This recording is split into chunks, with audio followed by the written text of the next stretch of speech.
Assalamualaikum warahmatullahi wabarakatuh. Bismillahirrahmanirrahim. Alhamdulillahirabbil alamin. Wa afdhalus salawati wa tammut taslimi ala sayyidina Muhammadin wa ala alihi wa sahbihi wa sallim ajma'in, amma ba'd. Seperti biasa, mari kita awali pengajian online kita dengan sholawat tibbil qulub, dengan doa semoga Allah Subhanahu wa taala mempercepat proses kesembuhan orang-orang yang sakit, memperkuat imunitas atau ketahanan tubuh orang-orang yang masih sembuh, sehingga semakin cepat wabah ini bisa berlalu dan kita menjadi lebih pulih dan lebih baik lagi. Allahumma sholli ala sayyidina Muhammadin tibbil qulubi wa dawaiha wa afiyatil abdani wa shifaiha wa nuril absari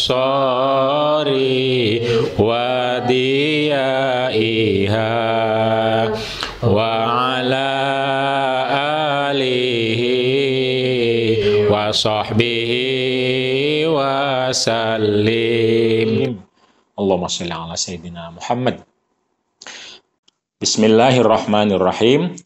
Kita akan melanjutkan pembacaan kitab Nabiyur Rahmah yang kemarin kita sudah mulai di bab Ar-Rahmatu hiyal qa'idah fil muamalati al-ammah bin nas, bahwa rahmah itu merupakan prinsip dalam berelasi dengan manusia.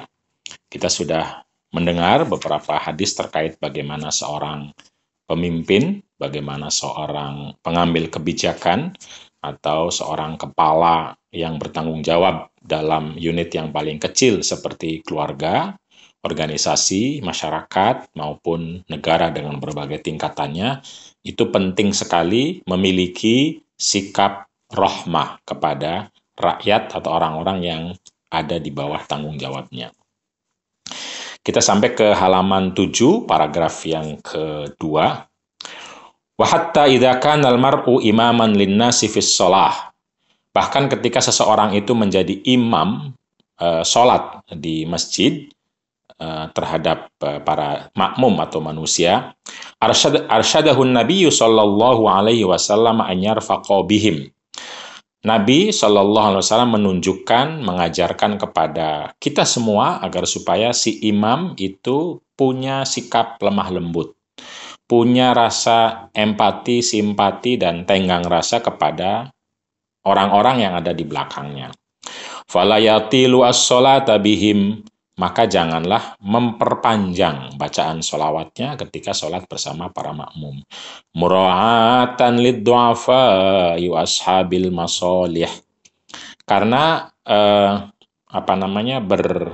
bertenggang rasa dengan makmum yang mungkin lemah, usia lanjut, tidak kuat, sakit, washabil masolihi, atau mereka punya kebutuhan untuk diselesaikan setelah sholat. Dia harus pergi ke pasar, harus memasak, harus membantu orang tua, suami, istri, atau yang lain. Punya kebutuhan, punya hajat, yang kalau sholatnya terlalu panjang, maka hajatnya, kebutuhannya akan terputus atau tertunda. An Hazm bin Ubay bin Ka'ab annahu ata Mu'adz bin Jabal. Dari Hazm bin Ubay bin Ka'ab bahwa dia mendatangi sahabat Mu'adz bin Jabal, wa huwa yusalli biqaumin salatal maghribi. Dia saat itu sedang memimpin atau menjadi imam salat maghrib dengan orang-orang. Fi hadzal khabari qala faqala Rasulullah sallallahu alaihi wasallam.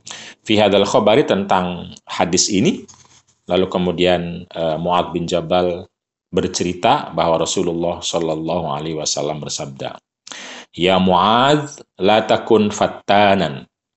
Fa innahu yusalli wara'akal kabiru wad-dha'ifu wadul hajati wal musafiru." Ya Mu'adz, wahai Mu'adz. Ini omongan, saran, nasihat Nabi kepada sahabat Mu'adz.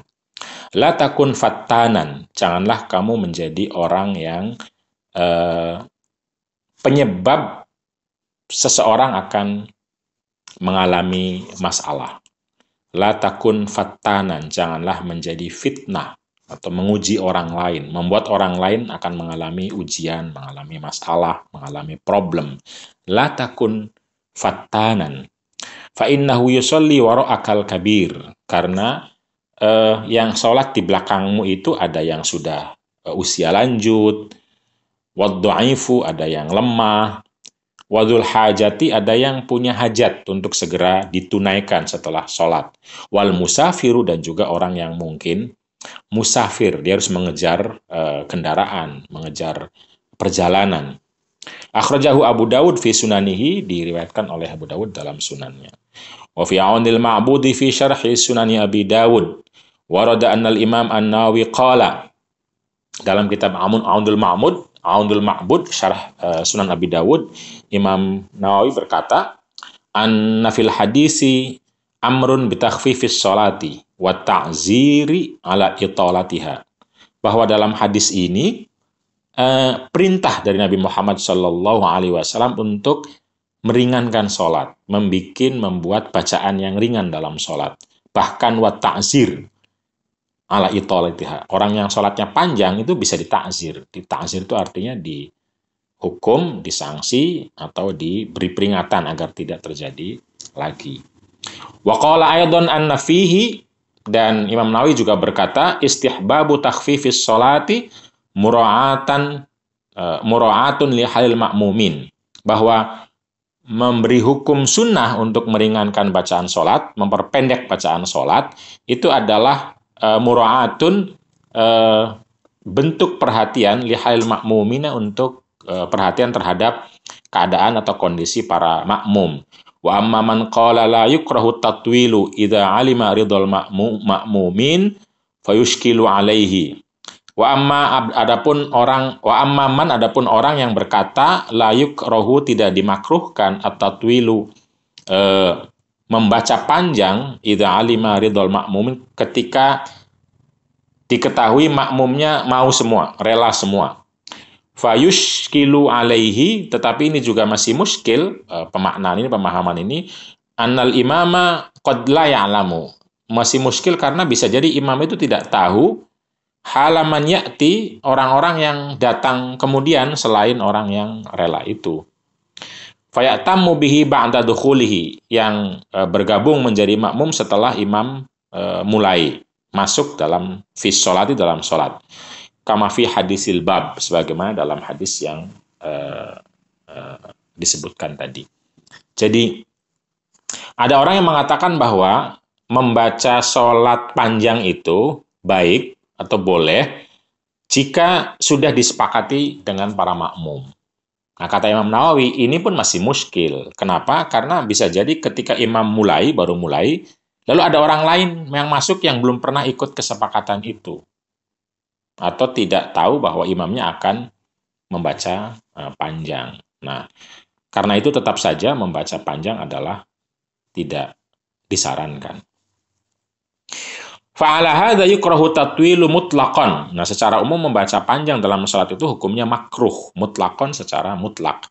Illa idza furido fi musallin biqaumin mahsurina radina bitatwil fi makanin la yadkhuluhu ghairuhum. Illa idza furido, kecuali kalau diumpamakan, diasumsikan, fi musallin, dalam sebuah musalla, biqaumin, dengan semua orang, mahsurina rodin, semua orang yang terbatas, semuanya rela, bitatwili, dengan bacaan panjang, fi makanin, dalam sebuah tempat, la yadkhulu ghairuhum, yang dimana tidak ada satu orang lain pun selain mereka yang masuk dalam tempat tersebut. Jadi kalau di musola semuanya sepakat dan kemungkinan tidak ada orang lain akan masuk, diasumsikan tidak mungkin ada orang lain masuk, semua udah rela, siap, nyaman, itu baru boleh. Tapi hukum asalnya adalah makruh.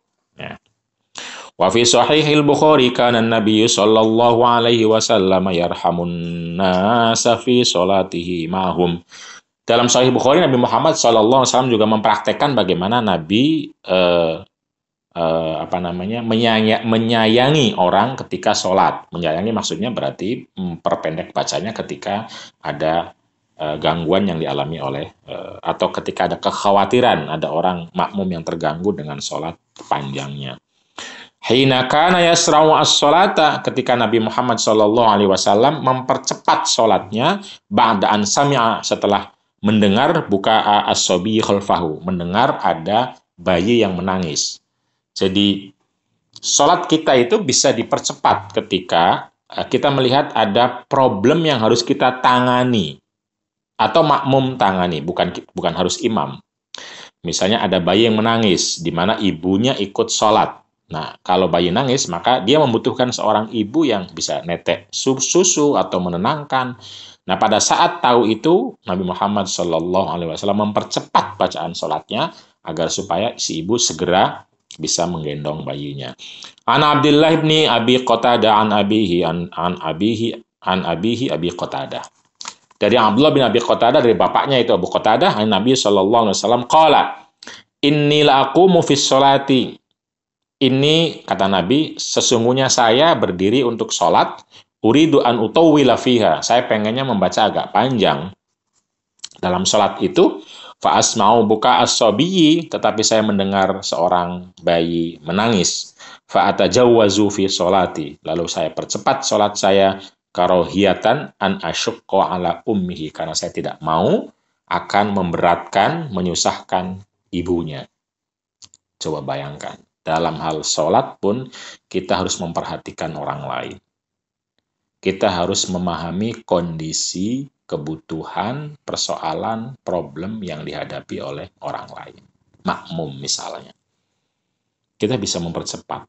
Jangan sombong seakan-akan kita adalah orang yang paling berhak dengan waktu, dengan kehidupan, lalu orang lain harus ikut dengan kita semua atas nama ibadah. Ternyata tidak. Beribadah itu harus dengan mencintai, berempati, dan bersimpati. Wa fi sahihi Muslim kana Nabi sallallahu alaihi wasallam yarfaqu biman akhta'a. Dalam Sahih Muslim juga Nabi sallallahu alaihi wasallam pernah berperilaku lemah lembut, baik dan tenang biman dengan orang akhta'a yang salah. Haitsu takallama atna as-sholati, salah karena dia berbicara pada saat sholat. Kita seringkali kalau ada orang salah itu marah. Salah sholat, salah puasa, mungkin salah berperilaku, kita langsung marah. Nah, Nabi ketika ada orang yang sholatnya salah, dia berbicara di dalam sholat kan nggak boleh bicara, hanya boleh doa, atau bacaan-bacaan yang sudah biasa kita hafal, kita lakukan. Famakana yashtumuhu, Nabi sama sekali tidak menghardik atau menyalahkan, bal yurshiduhu ila ma huwa shalah, tetapi menunjukkan apa yang baik.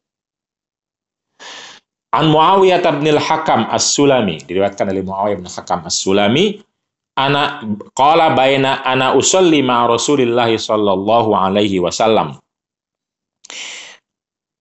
Muawiyah berkata, ketika saya ikut sholat jadi makmum bersama Nabi Muhammad SAW, idza atasa rajulun minal qaumi, tiba-tiba ada satu orang yang bersin.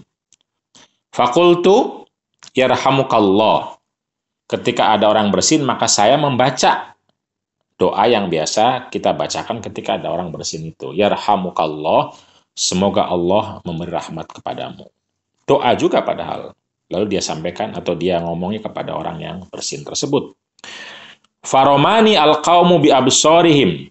Lalu kemudian orang-orang di sekitar matanya melirik semua, memandang semua, tanda tidak setuju. Fakultu wa sukla Umayyah. Lalu saya bilang, waduh, kasihan kali ibuku. Ini maksudnya adalah ungkapan ungkapan sedih, ungkapan tidak nyaman, sukla Umayyah itu, karena dia ingin mengucapkan sesuatu yang tidak dia sukai. Wa sukla Umayyah, ma sya'nukum tanduruna ilayya. Kenapa kamu melihat saya semua? melirik kepada saya semua, memandang ke saya semua dengan pandangan yang tidak nyaman.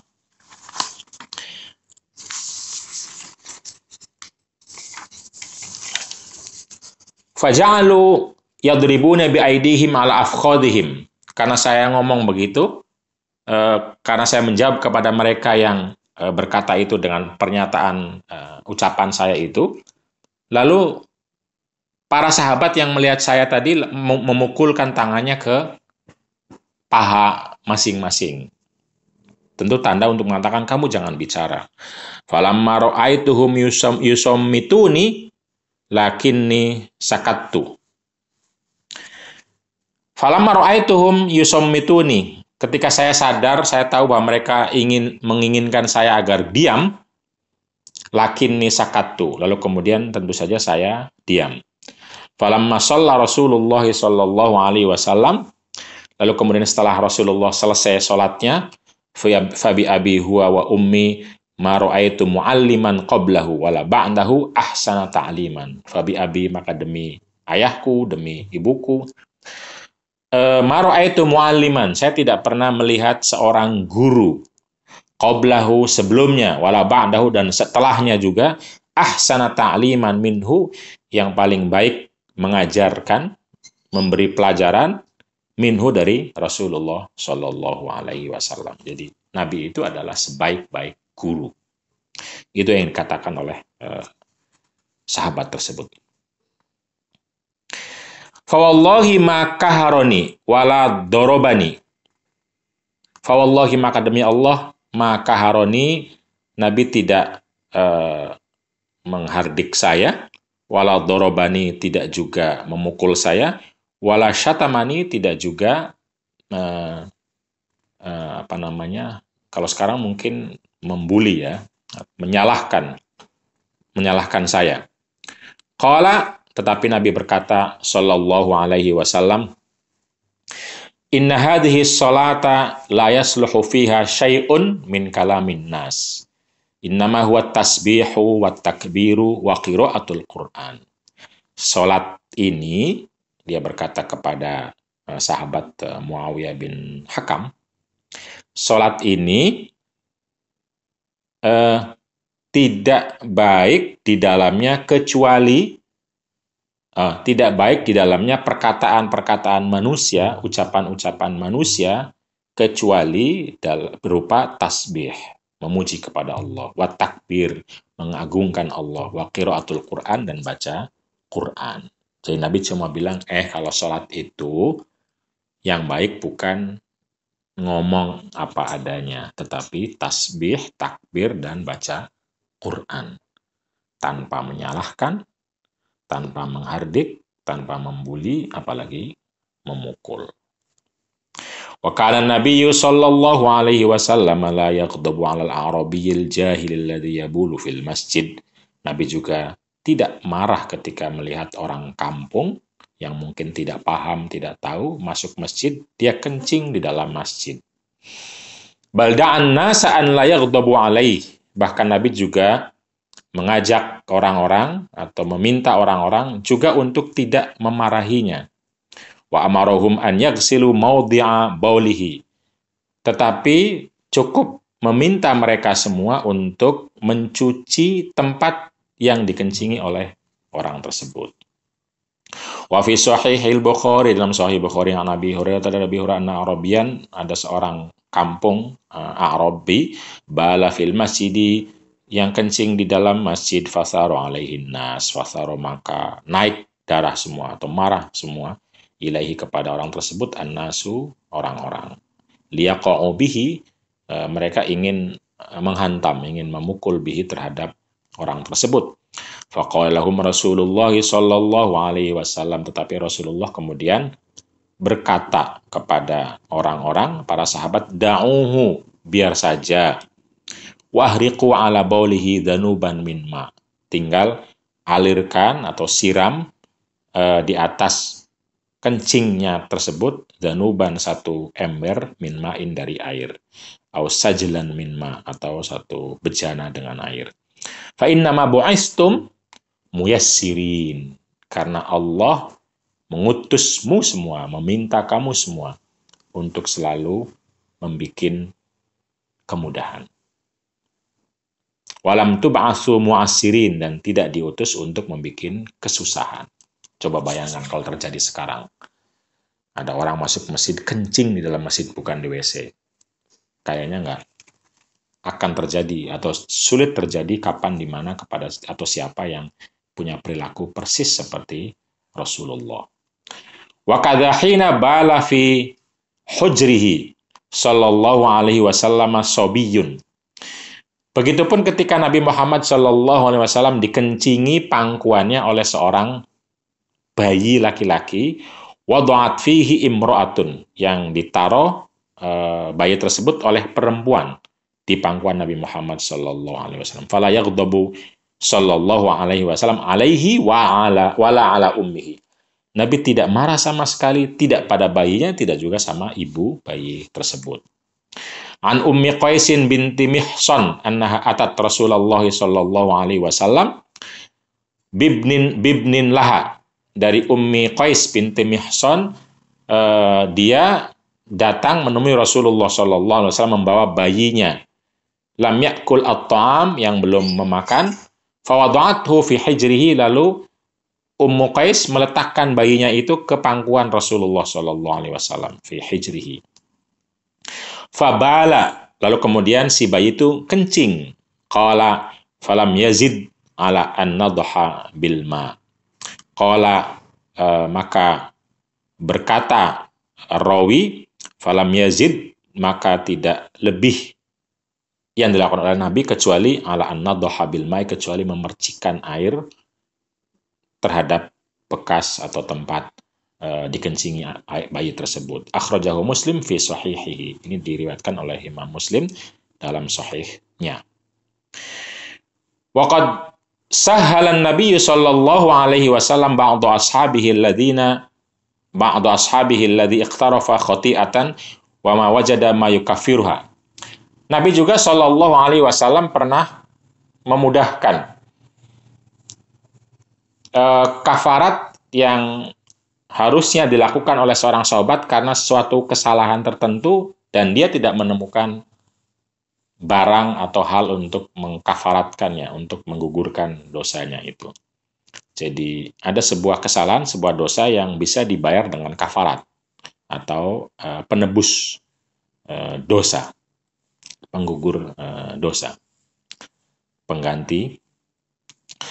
Ba'du ashabihi alladhi iqtarafa, yang berbuat khati'atan, salah atau dosa, wa ma wajada, dan dia tidak punya ma, barang, yukaffiruha, yang bisa membayar, menggantikan kafarat dosa tersebut. An Abi Hurairah radhiyallahu anhu qala, dari Abu Hurairah radhiyallahu anhu berkata, bainama nahnu julusun 'inda Nabi sallallahu alaihi wasallam, ketika kami semua para sahabat duduk di samping Rasulullah, idja'ahu rajulun, lalu tiba-tiba datanglah seorang laki-laki. Faqala, lalu berkata laki-laki tersebut, ya Rasulullah, halaktu, wahai Rasulullah, saya hancur, saya lebur. Qala wa malaka, kenapa hancur? Kata Nabi. Qala waqa'tu ala imraati wa ana shaimun. Oh, saya berhubungan intim dengan istri saya padahal saya lagi puasa. Nah, ini kan salah, dosa yang harus diganti dengan memerdekakan budak. Oke, kita teruskan ya. Faqala Rasulullah sallallahu alaihi wasallam, ketika ada orang yang lapor seperti itu, Rasul bertanya, hal tajidu raqabatan tu'tiquha, apakah kamu punya hamba sahaya atau punya uang untuk membeli hamba sahaya, lalu kamu merdekakan hamba sahaya tersebut? Qala la, tidak wahai Rasul. Qala fahal tastati'u an tasuma syahraini mutatabi'ain. Kalau tidak mampu untuk memerdekakan budak, bisa nggak kamu lalu puasa lagi nanti selama 2 bulan berturut-turut sebagai gantinya? Qala la, tidak mampu wahai Rasulullah. Faqala, dan dia melanjutkan, fahal tajidu it'ama sittina miskina. Nabi kemudian bertanya juga, lalu kamu punya nggak makanan atau uang untuk beli makanan untuk dibagikan kepada 60 orang miskin? Qala la, kami tidak mampu, atau aku tidak mampu ya Rasulullah. Qala Famakasan Nabi sallallahu alaihi wasallam, lalu kemudian Nabi diam sejenak. Fabaina nahnu ala dzalika utiyan nabiyyu bi araqin fiha tamrun. Lalu ketika Nabi diam, tiba-tiba ada didatangkan kepada Nabi satu bejana, satu wadah isinya korma. Wal araqu, dan araq adalah miktalu. Araq, satu araq itu adalah al-miktal, satu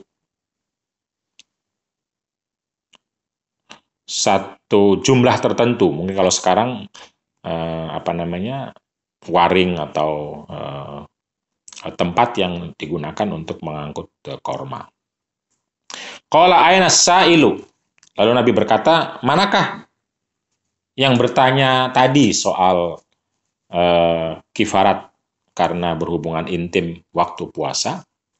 Faqala ana ya Rasulullah, ini saya. Qala khudha fatasaddaq bihi. Nabi bilang, ambillah korma ini lalu sedekahkan untuk membayar kafarat dosa dan salahmu itu. Faqala rajul a'ala afqara minni ya Rasulullah.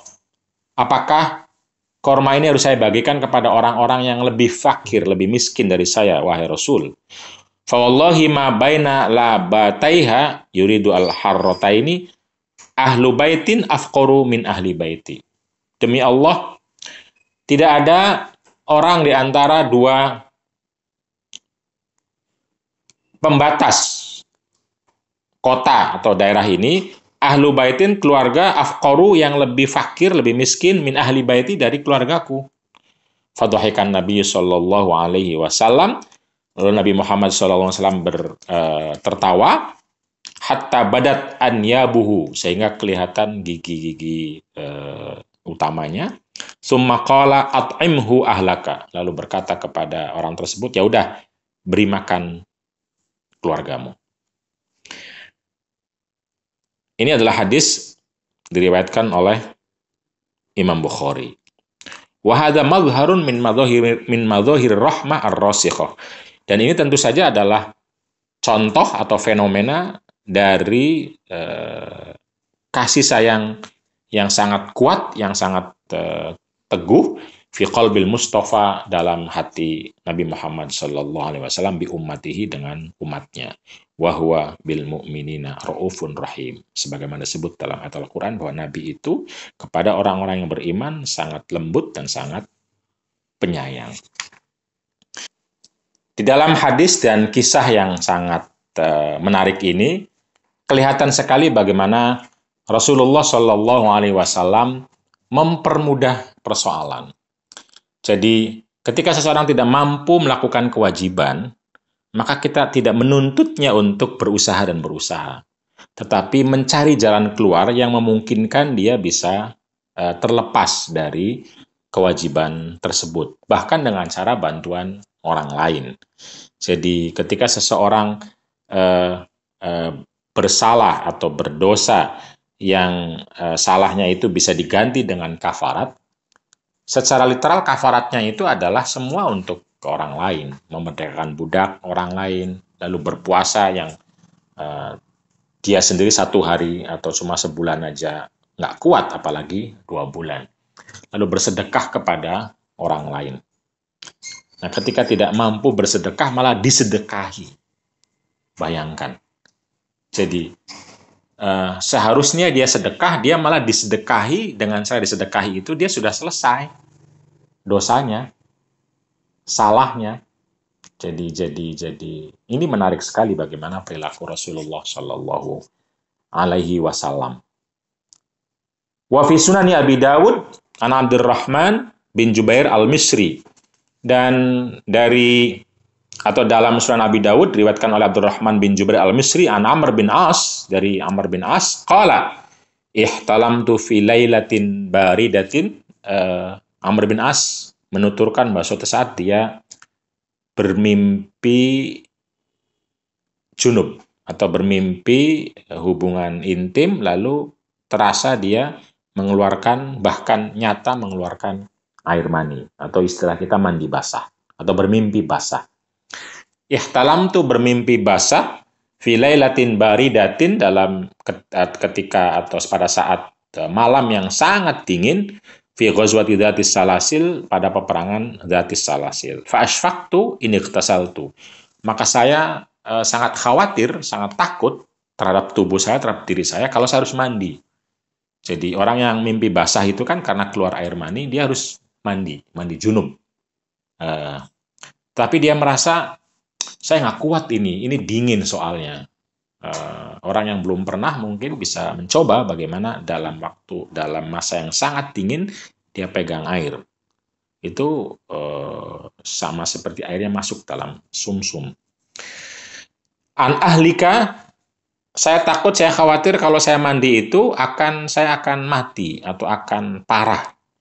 Fatayamamtu, maka kemudian saya bertayamum. Summa sholaitu, lalu saya sholat bi ashabi dengan sahabat-sahabat saya. Dia menjadi imam. As-subha, yaitu sholat subuh. Fadzakaru dzalika lin-nabi sallallahu alaihi wasallam. Lalu para sahabat itu menceritakan hal itu kepada Nabi Muhammad sallallahu alaihi wasallam. Faqala ya Amr, lalu Nabi memanggil dan berkata kepada Amr bin As, wahai Amr, sholaita bi ashabika wa anta junubun? Apakah betul Anda sholat dengan sahabat-sahabatmu, memimpin sholat sahabat-sahabatmu itu dan kamu padahal sedang junub? Fa'akhbartuhu billadzi mana'ani. Nabi mungkin belum diceritakan secara penuh tentang keadaan Amr bin As tersebut. Yang diceritakan hanya Amr bin As sholat padahal dia junub. Fa'akhbartuhu billadzi mana'ani minal ightisal. Maka saya cerita kepada Nabi kenapa saya tidak mandi, tetapi saya tayamum. Wa qultu inni sami'tullaha yaqul wa la taqtulu anfusakum. Saya berbuat begitu karena saya mendengar, karena saya membaca Allah Subhanahu wa taala berfirman dalam surat Al-Baqarah kalau tidak salah, wa la taqtulu anfusakum innallaha kana bikum rahima. Janganlah kamu bunuh dirimu sendiri karena Allah itu sangat kasih dan sangat sayang kepada kalian semua. Fadhahika Rasulullah sallallahu alaihi wasallam wa lam yaqul syai'a. Lalu Rasul tertawa saja, tidak menjawab apapun. Jadi, kadang-kadang ada hal yang tidak perlu dijawab. Orang harusnya faham bahwa ketika Nabi bertawa atau Rasul tersenyum, itu artinya setuju. Bahkan sekalipun mungkin tidak tersenyum atau tidak tertawa, kalau Nabi tidak menolak, Nabi tidak melarang, maka dalam hadis disebut sebagai takrir, sebagai persetujuan dari Nabi Muhammad Sallallahu Alaihi Wasallam. Kalau tertawa, maka lebih dari sekedar takrir, persetujuan, karena nada-nada persetujuannya lebih kuat, lebih besar karena tertawa tersebut.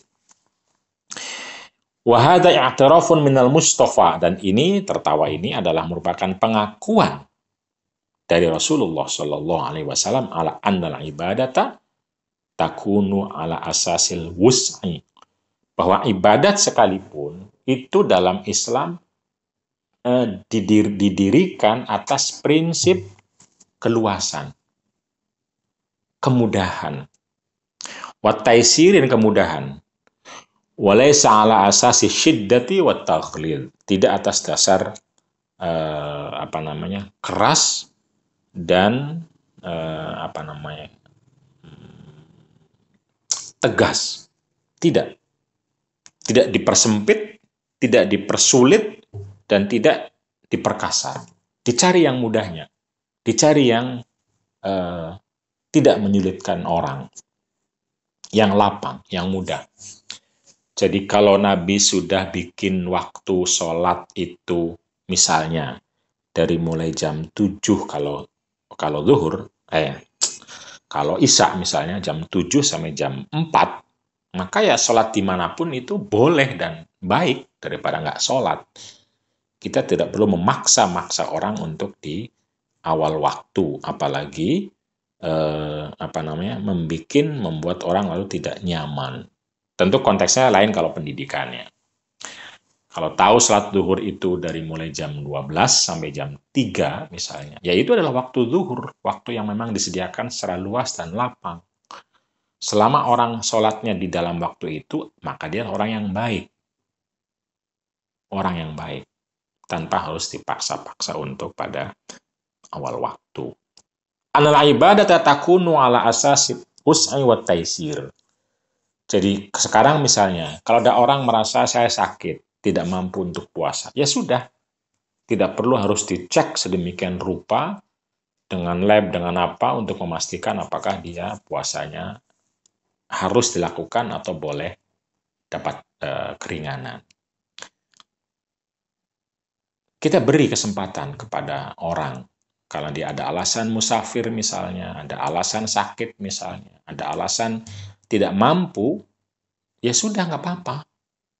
Yang penting lalu kita motivasi agar suatu saat ketika dia mampu, dia harus puasa. Ketika tidak mampu, dia bisa mengqadha di hari yang lain. Termasuk apa yang keluarga kita sering lakukan pada bulan puasa ini, di mana kita sering atau selalu bahkan melatih anak-anak kita yang belum usia balik untuk berpuasa. Maka latihan ini prinsipnya adalah membiasakan dengan cinta kasih tentu saja. Pada dasarnya puasa itu belum wajib bagi anak-anak yang usianya belum balik, apalagi masih usia TK, SD 1, 2, 3 itu masih jauh sekali dari wajib. Nah, karena itu orang tua harus hati-hati betul, jangan sampai anak malah sakit. Anak malah justru benci sama puasa. Anak malah marah-marah karena puasa. Nah, karena itu orang tua harus pandai-pandai betul bagaimana melatih ini tidak malah membuat masalah lebih rumit. Karena prinsipnya tidak wajib. Yang kita hanya membiasakan dan melatih dengan cara yang betul-betul membuat dia nyaman, lalu cinta, senang dengan puasa, dan lain-lain. Wa fi sahihil Bukhari an al-Azraq bin Qais qala, dalam Sahih Bukhari dari sahabat Azraq bin Qais berkata, kunna ala syati nahrin bil ahwaz. Kami semua suatu saat ada dalam pantai Nahr bil Ahwazi pada daerah Ahwaz.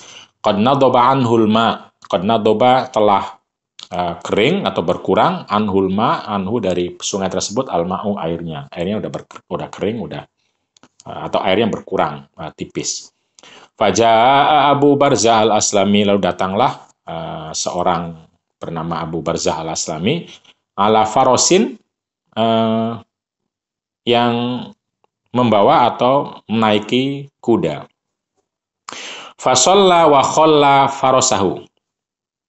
Fantalaqat al-farasu fataroka sholatahu. Fasalla, maka dia sholat.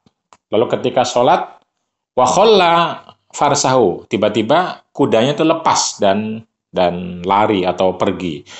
Fantalaqat fa khalla wa khalla farasahu, dan dia biarkan kudanya itu ada di luar, dalam konteks ini dia sholat, luar masjid misalnya, fantolakot al-farosu, lalu kemudian kudanya pergi, kudanya meninggalkan tempat di mana yang awal diletakkan oleh Abu Barzah al-Aslami. Fataraka sholatahu, lalu dia tinggalkan sholatnya, dia kejar atau dia cari kuda tersebut. Wa tabi'aha, dan dia ikuti, hatta adrakaha, sampai akhirnya ketemu lagi, fa akhadhaha, dan dia ambil kuda tersebut, summa jaa, lalu dia datang kembali ke musola atau ke masjid, fa qadha sholatahu, lalu kemudian dia qadha atau dia lanjutkan, dia sholat kembali. Kalau waktunya habis, ya berarti dia qadha sholatnya setelah menemukan kuda tersebut. Wa fina rajulun lahu ra'yun, tetapi di antara kami ada orang yang sepertinya nggak setuju dengan cara-cara Abu Barzah tersebut. Sholat lalu tinggalkan sholatnya. Fa aqbala yaqulu unduru ila hadha syekh taraka sholatahu min ajli farasin.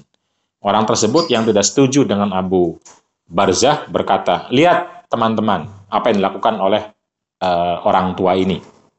Dia meninggalkan sholatnya hanya karena seekor kuda. Fa'aqbala faqala, lalu kemudian Abu Barzah menghadap, menemui, dan dia berkata, ma'annafani ahadun mundu faraktu Rasulullah sallallahu alaihi wasallam. Dia berkata bahwa Rasulullah justru tidak pernah menyalahkan. Tidak pernah ada orang yang menyalahkanku sejak aku berpisah dari Rasulullah sallallahu alaihi wasallam. Wa qala inna manzili mutarakhin. Rumahku itu cukup jauh. Falau shallaitu wa taraktu wa lam ati ahli ilal laili wa dzakara annahu sahiban nabiyya sallallahu alaihi wasallam fara'a min taisirihi. Falau shallaitu, kalau saja saya terus sholat, tidak saya batalkan lalu saya cari kuda, wa taraktu, dan saya biarkan, lam ati ahli ilal lail, maka saya tidak bisa pulang sampai malam pun karena rumah saya jauh kalau tanpa kuda. Wa dzakara annahu sahiban nabi sallallahu alaihi wasallam, dan dia bilang bahwa dia biasa menemani nabi, fara'a min taisiri, maka nabi malah justru selalu mempermudah dia ketika beribadah. Coba bayangkan bagaimana ada orang seperti Abu Barzah menceritakan, dia mempraktekkan kemudahan itu, dan dia juga menceritakan bahwa Nabi itu biasa mempermudah. Jadi sholat, lalu dia batalkan sholatnya karena misalnya kalau sekarang ya ditinggal atau akan ditinggal oleh travel, atau justru keluarganya pergi, atau bisa jadi anaknya akan bawa bayi, anaknya mungkin akan kecelakaan misalnya karena mau masuk ke air, mau masuk ke minyak atau apalah, batalkan sholatnya. Atau hal yang malah masih lebih sederhana, misalnya kalau ingin beli sesuatu, sayur atau apa misalnya, dan kalau dia tidak berhentikan sholatnya, maka tukang sayur akan pergi jauh dan hari itu dia tidak bisa makan sayur, tidak bisa makan sesuatu yang membuat energinya lebih baik. Bisa jadi kalau kias dengan hadis ini, boleh saja. Ta'yidud du'afa'u minan nasi wa musa'adatuhum wa ainur rahmati bihim. Mendukung orang-orang lemah dan membantunya adalah merupakan representasi atau praktek dari rahmah, kasih sayang kepada mereka. Inna du'afa an-nasi fi 'ainil Mustafa sallallahu alaihi wasallam lahum makanatun khassah. Orang-orang lemah, orang miskin itu di mata Nabi memiliki tempat yang sangat khusus, fawasal muslimina bihim an yarfaqu bihim. Dan Nabi seringkali mewasiati orang-orang Islam untuk selalu lemah lembut, berbuat baik kepada orang-orang lemah. Wa yarhamuhum, dan juga mengasihi dan menyayangi mereka. Wa yakunu rifqu bihim bi ta'yidihim wa ta'zizi hayatihim ila mustawa shalihin bal aslah. Dan cara menyayangi orang-orang lemah itu adalah dengan mendukung mereka dan menaikkan taraf hidup mereka ke taraf yang lebih baik, bahkan paling baik. Warada fi sunani Abi Dawud an Abi Darda yaqulu sami'tu Rasulullah sallallahu alaihi wasallam yaqul. Rasul pernah berkata dalam sunan Abi Dawud riwayat Abu Darda, ibghuni ad-du'afa, carilah atas namaku, atau kalau Anda ingin dekat denganku, Anda ingin dapat pahala yang aku janjikan, ibghuni ad-du'afa, dengan cara mendekati, menolong, mendukung orang-orang lemah. Jadi carilah orang-orang lemah atas namaku. Dukunglah orang-orang lemah atas namaku. Jadi kalau orang yang cinta pada Nabi Muhammad, mengaku mengikuti Nabi Muhammad, maka carilah dan dukunglah orang-orang lemah. Fa innama turzaquna wa tunsuruna bidu'afaikum. Karena kalian semua diberi rezeki dan ditolong oleh Allah bidu'afaikum, karena ada orang-orang lemah di antara kalian. Ya, tafsir yang paling gampang secara sosial adalah orang itu menjadi kaya karena ada buruh atau orang-orang yang bekerja kepadanya yang mau digaji, tidak menghabiskan uang dia sehingga tetap kaya. Jadi kekayaan seseorang itu pasti karena ada orang-orang lain yang rela dibayar murah, dibayar kecil, dibayar rendah. Nah, karena itu kekayaan seseorang itu tidak karena dia sendiri, tapi karena sistem sosial. Sehingga lalu Nabi mengatakan, berbagilah, sekalipun Anda mungkin tidak merampas. Anda bekerja secara legal, secara benar, tetapi sistem sosial seringkali eh, memudahkan berbagai pihak untuk kaya raya, sementara banyak pihak tetap miskin.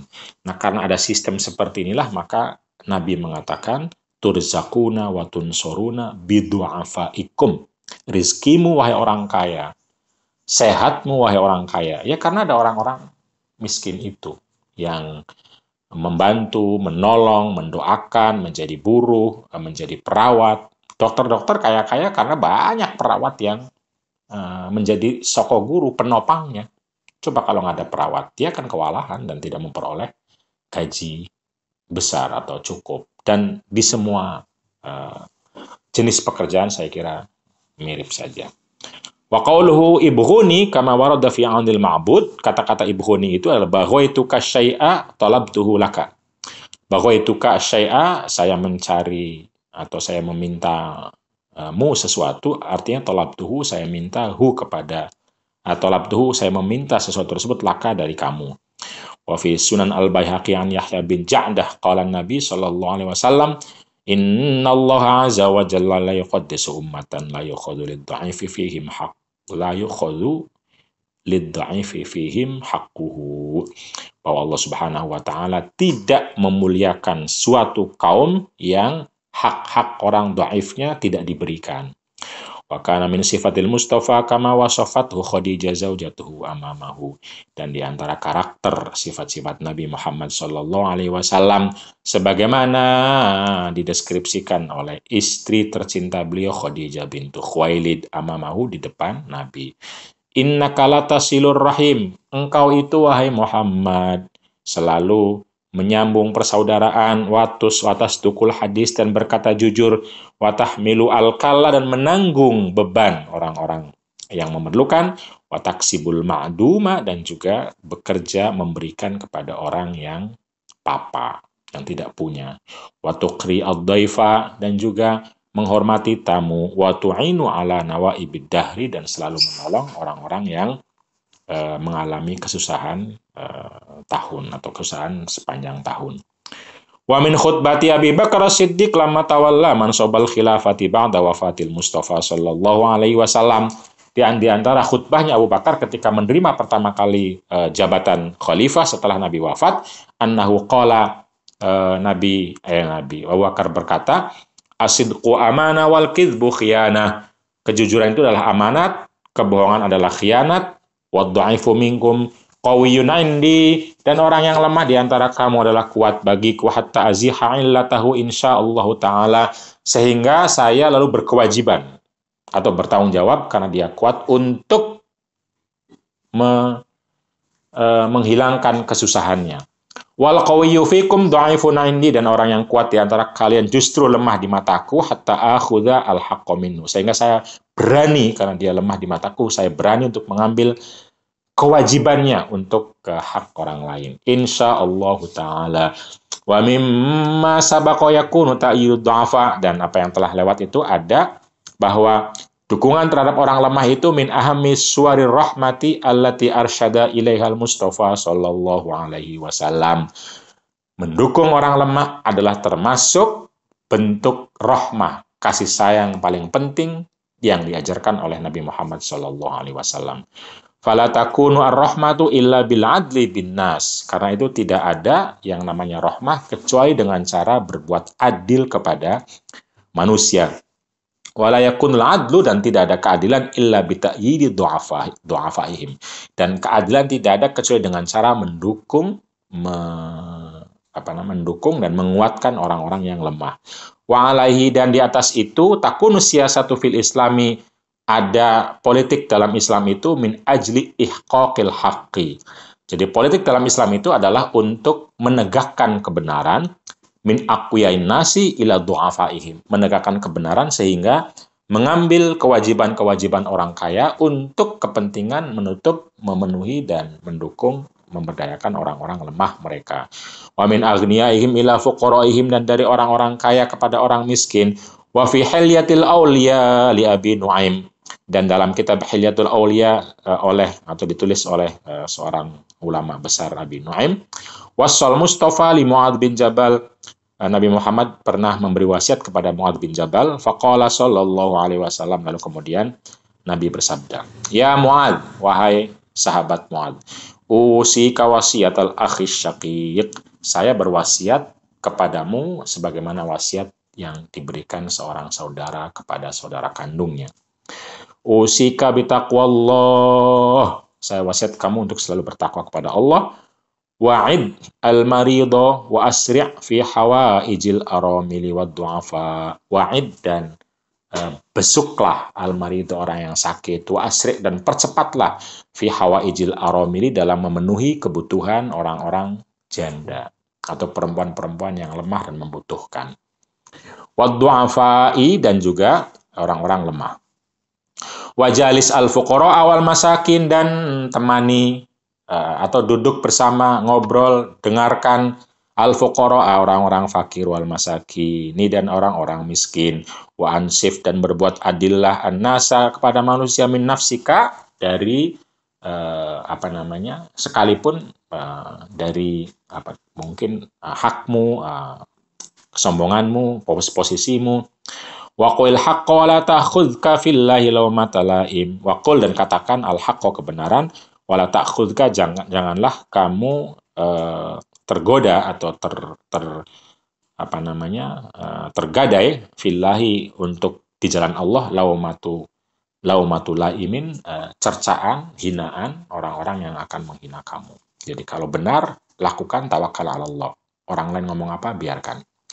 Wa min ahsanil mujalasati ma'hum an yu'inahum wa yu'iduhum li raf'i mustawatihim iqtisadiyan, dan di antara mujalasah atau duduk bareng yang paling baik bersama orang fakir dan miskin adalah bagaimana duduk yang menguatkan mereka, memberdayakan mereka, sehingga taraf hidupnya itu menjadi naik, baik dari sisi iqtisadian, ekonomi, wasaqafatan, dan budaya, kultur, pengetahuan, wasiasian, dan juga politik. Wa fi sahihil Bukhari an Abi Hurairah qala Rasulullah sallallahu alaihi wasallam, qala Nabi sallallahu alaihi wasallam, as-sa'i 'alal armalati wal miskini, orang yang bertanggung jawab, yang berusaha, yang menafkahi, yang memberdayakan. As-sa'i, yang berusaha, memberikan pelatihan, ekonomi, uang, atau jalan, atau ilmu pengetahuan. Al-armati, untuk orang-orang janda, perempuan-perempuan janda, atau perempuan manapun yang miskin dan marginal. Wal miskin, dan juga orang-orang miskin. Kal mujahidi fi sabilillah, persis sama seperti orang yang berjihad di jalan Allah.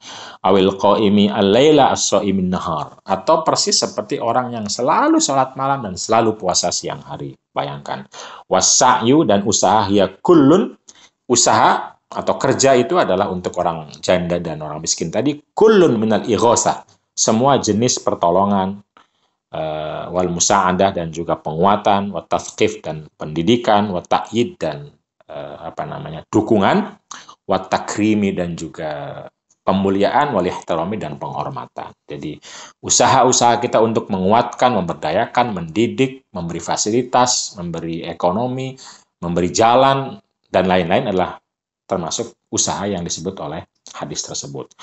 Wa fi haqqin nisa'i wasan nabiyyu sallallahu alaihi wasallam bihinna al-muslimin. Begitupun dalam konteks urusan atau relasi dengan perempuan, Nabi juga sama berwasiat bihinna, tentang perempuan, al-muslimina, kepada semua umat Islam, bil ihsani, untuk berbuat baik, ilaihinna, kepada perempuan, wa adami ihanatihinna, dan tidak boleh merendahkan, mendiskreditkan perempuan.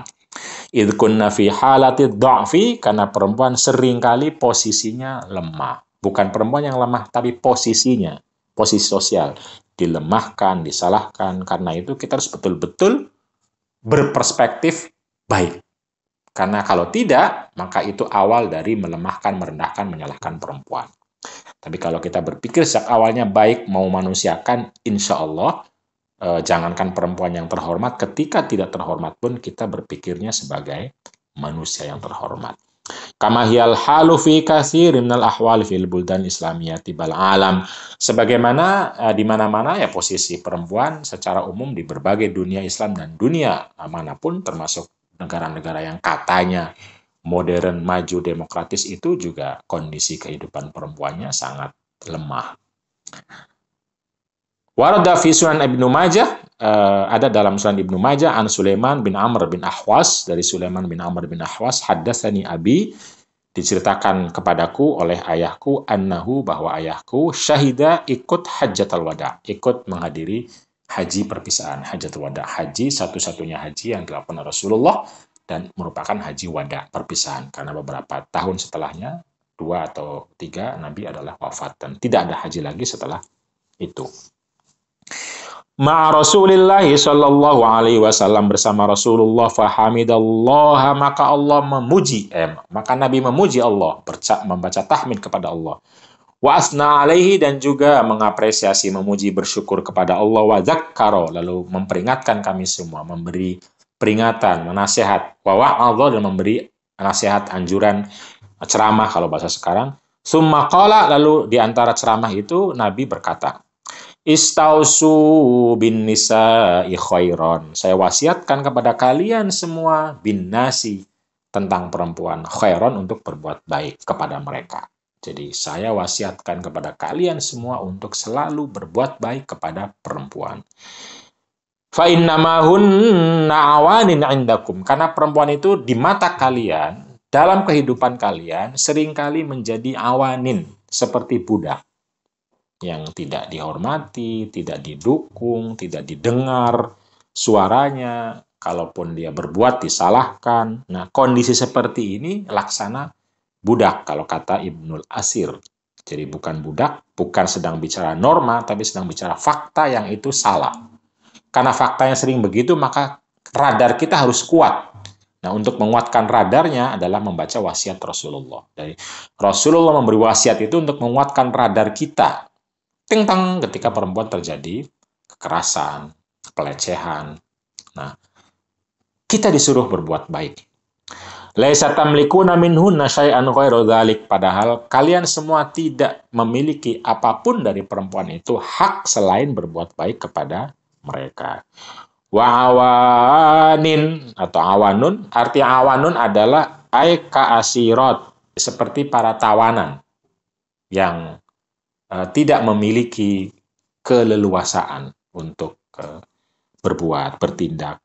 Kama warada fi lisanil Arab Ibnu al-Athir, sebagaimana disebutkan dalam lisan Arab oleh Ibnu al-Athir. Idh kunna fi halati katsirin minal mujtama'at, karena kenapa disebut asirat, kenapa disebut seperti tawanan? Karena para perempuan fi halati katsirin, dalam berbagai keadaan minal mujtama'ati, dari berbagai masyarakat di dunia, itu du'afa, lemah ijtimaian secara sosial, tidak punya posisi, dimarginalkan, tidak didengar suaranya.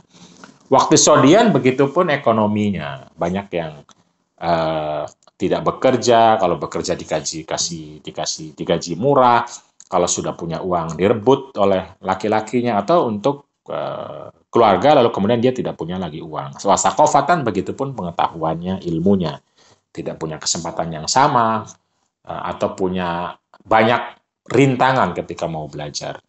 Fahunna ka'asiratin, maka mereka sama seperti tawanan, ma'annahunna lasna bi'asiratin, padahal mereka sesungguhnya bukan tawanan. Walaysa tamlikuna minhunna syai'an ghairu dzalika, walaysa, dan ora'ana, tamlikuna, miliki sopo kalian semua, minhunna, dari para perempuan, syai'an, sesuatu, ghairu dzalika, kecuali berbuat baik. Kamu tidak berhak, tidak memiliki hak atas para perempuan itu kecuali berbuat baik. Yakni falaysa linnasi illa muamalatuhunna bil khair. Maksudnya adalah tidak ada hak bagi manusia, bagi siapapun, untuk berperilaku, untuk berbuat, berelasi dengan perempuan kecuali dengan cara baik. Dan ini adalah hadis terakhir untuk pengajian hari ini. Karena itu, mari kita tutup terlebih dahulu. Terima kasih. Kita akan jumpa lagi pada pengajian di hari berikutnya. Wassalamualaikum warahmatullahi wabarakatuh.